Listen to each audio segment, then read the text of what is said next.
Ravi commercial college में आपका स्वागत है। अगर यह वीडियो आपको पसंद आए तो लाइक करें और सब्सक्राइब करें तथा अपने दोस्तों में ज़्यादा से ज़्यादा शेयर करें।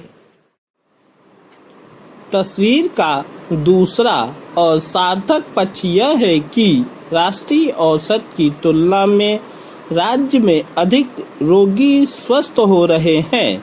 आंकड़े कहते हैं कि प्रदेश में अब तक कोरोना से 6030 लोग संक्रमित हो चुके हैं, लेकिन इन मरीजों में 3406 मरीज हैं जिन्होंने पूरे साहस और धैर्य से इस बीमारी का मुकाबला किया और अब अपने घर जा चुके हैं।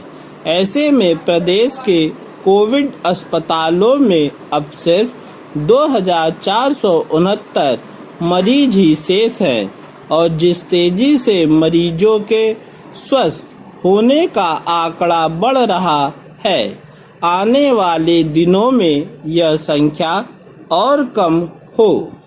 कोरोना का संकट यदि बरकरार रहता है तो भी सरकार ने अपने कुछ फैसलों से यह संकेत दे दिया है कि प्रदेश को अब एकदम सुप्तावस्था में नहीं छोड़ा जाएगा और बंदिशों में थोड़ी ढील के साथ जनजीवन पटरी पर लाने की कोशिश की जाएगी।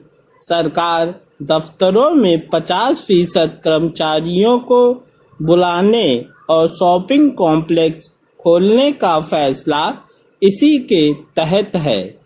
एक निश्चित समयावधि में छोटी दुकानें खोलकर सरकार ने लोगों को राहत पहले ही दे दी है। आगामी दिनों में अंतर्जनपदीय परिवहन भी एहतियात के साथ शुरू किया जा सकता है, लेकिन इन सारे फैसलों के पीछे सरकार हवाई यात्रा शुरू करने की केंद्र सरकार की तैयारियों को लेकर राज्य सरकारों ने जैसा रवैया अपना लिया है, उससे लगता नहीं कि लोग हवाई सेवा का लाभ उठा पाएंगे।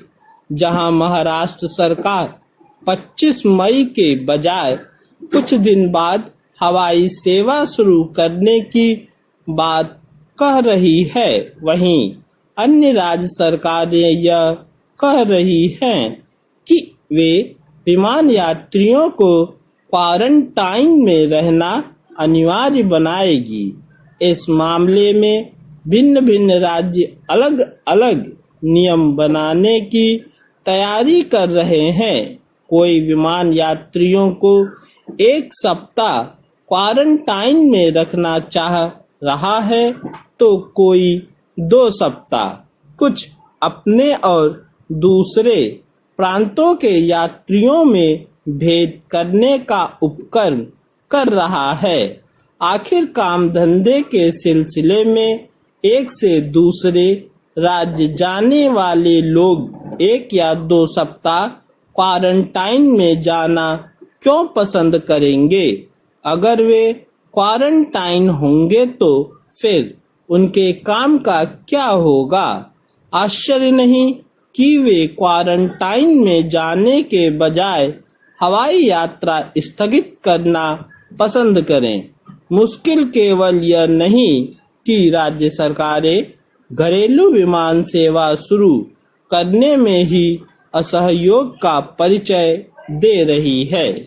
वे 1 जून से शुरू होने वाली सीमित रेल सेवा को लेकर भी आनाकानी करती दिख रही है। राज्यों के ऐसे रवैये को देखकर यह कहना कठिन है कि उनकी दिलचस्पी आवाजाही को प्रोत्साहित करके कारोबारी गतिविधियों को आगे बढ़ाने में है। राज्य न तो इससे अनजान हो सकते हैं कि आर्थिक व्यापारिक गतिविधियों को बल देने के लिए आवाजाही आवश्यक है और न ही इससे कि यदि काम धंधा गति नहीं पकड़ता तो इससे मुश्किलें और अधिक बढ़ने वाली हैं। समझना कठिन है कि आरोग्य सेतु ऐप से लैस और सेहत की प्रारंभिक जांच से गुजरने वाले यात्रियों की आवाजाही पर अड़ंगे क्यों लगाए जा रहे हैं। यह तो समझ आता है कि राज्य सरकारें विमान और रेल यात्रियों के आगमन पर नए सिरे से उनकी थर्मल स्कैनिंग